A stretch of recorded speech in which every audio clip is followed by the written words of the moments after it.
Hi, I'm Katie, and I've been saying for a while now that I'll do a Thrive video testimonial, and I haven't for one reason or another. But what I wanted to do today was just tell you about the last 48 hours. So I am a single mum. I have two boys, one who's 4 tomorrow. This is Stan. Look at my nails. I'm going to come on to this in a minute. And this is Henry. And I had a massive phobia of sickness. It changed everything that I did. I've always had it. I'm a typical emetophobe. Yes, Dan. And I would avoid things. I wouldn't go on school trips. I went through fertility treatment for Henry, and I liked that because it was planned.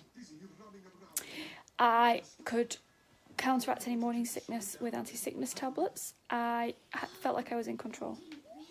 Then after having Henry, I had a massive breakdown, got addicted to anti-sickness pills for years, and numerous things went on, and I wouldn't leave the house. I got diagnosed with depression, I got diagnosed with anxiety, I was on every antidepressant you could think of. I tried to get them to section me numerous times. I just couldn't handle the thought of being sick. I'd panic, and it was the worst thing. During both my C-sections with the boys, I ended up in intensive care with Henry, and they punctured my spine with Stanley. I wasn't bothered about all this. I was bothered about whether I was going to vomit. I'm just trying to give you a bit of background. So on Sunday night, I put the kids to bed. Stanley, my youngest, has autism, and he's pre-verbal, so he doesn't say a lot. He will say things when he wants to, but only in certain situations. So he can't tell me if he's ever feeling poorly.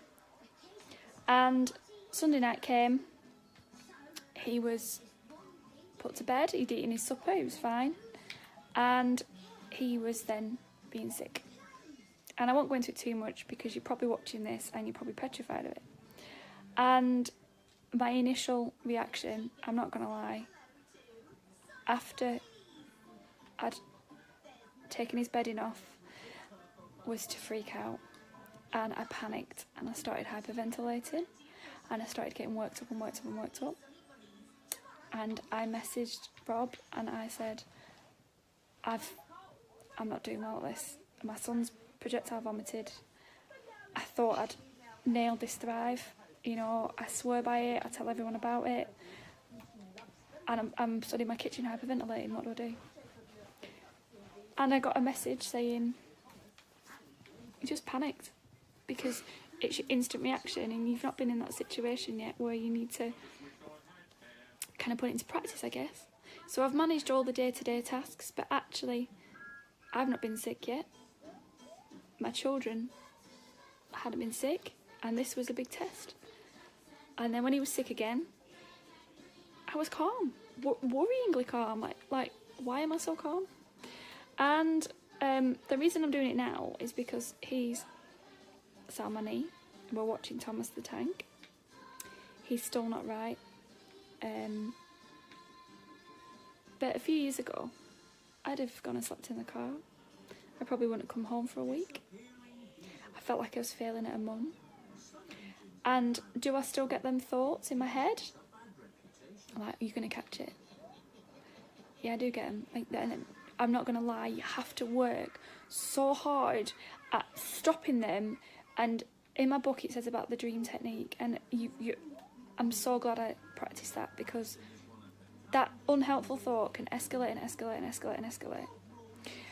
But I just wanted to say very quickly, and I will do a better video testimonial, is that here I am, looking rough, because I've not washed, because I've been on mum sick watch for days now. I think I've washed my hands the normal amount of times. I've only used bleach where necessary rather than washing my hands in bleach.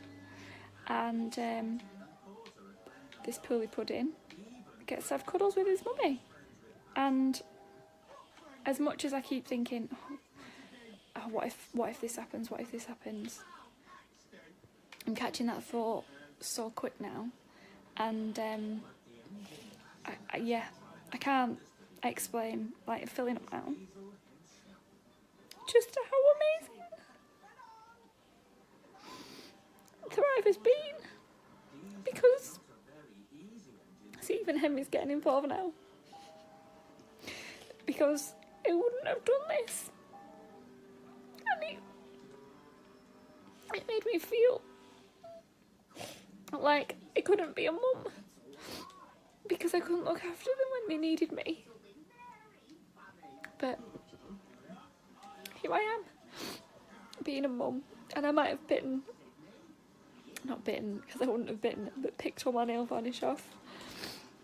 But that's all, really, for any kind of behaviours that are a bit, you know. Anyway, thank you for watching, and if you are scared of vomit, scared of anyone else vomiting, anything, Thrive by Rob Kelly. It's a game changer, promise.